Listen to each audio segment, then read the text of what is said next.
Well, folks, here we again for the weekly forecast. During this last week, the major precipitation that was recorded throughout the state was basically concentrated in southwest, south central Nebraska up through central Nebraska, primarily in that Tuesday through Wednesday time frame. And the heaviest concentration of precipitation was generally between York and Kearney and just to the north of Grand Island and south of Grand Island. As you got close to the Kansas border, unfortunately, precipitation totals were not so generous. Now, we do have the data for the month of July on the nation basically summarized, and it kind of gives us perspective of what we might be dealing with as we go forward in time. So let's take a look quickly at a recap of July. And in terms of temperatures, you can see some of the cooler temperatures that invaded Nebraska. Most of this occurred during the last 14 to 15 days of the month. So we were well above normal the first half, well below normal the second half in terms of precipitation. We do show some above normal precipitation in some areas of the state, and we also see some drying trends, and that does look like it's expanded even farther to the east. So our conditions this month are going to be very critical, especially with the bean fill that is currently ongoing. So if we look at the upper air models, really not a lot to talk about. We got this high pressure system in place, and it's going to be the primary factor for our weather for this entire weekend as the upper air trough in the west slowly makes its way eastward. So we have surface high pressure in place.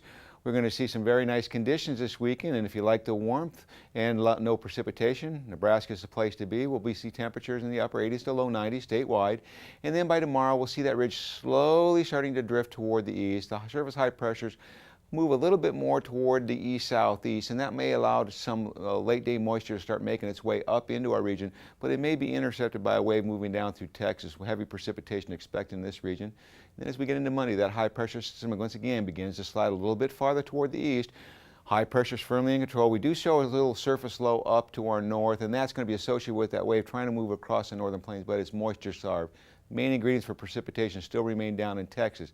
Now on Tuesday, we start to see the ridge trying to break down, shows a little bit of a messy wavy pattern moving across our region. High pressure still in control, but on the return moisture of this high pressure, we may see some of these low pressure systems acting on some of that moisture, particularly in western Nebraska, get some elevated convection developing.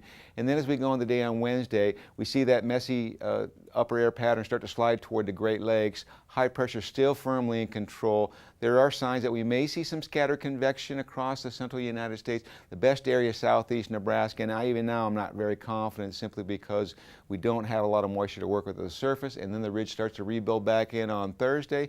We do show surface lows along the high plains region, both in the Dakotas and to our southwest and southwestern Kansas. But most of the moisture remains with the troughing pattern over the eastern Corn Belt with just a little bit of light returns in the western part of the state. Then we set up a weak northwest flow, a little cooler conditions in the northeast with a surface low in the eastern Dakotas. It'll be sliding toward the Great Lakes. That might get a little northwest flow going and get some precipitation, particularly in eastern Nebraska, generated during the prime heating hours of the day. But most of the remainder of the state remains dry. 8 to 14 day forecast continues the heat across the northern plains from next Thursday to the following Tuesday. And in terms of precipitation, a drier trend reestablishes itself.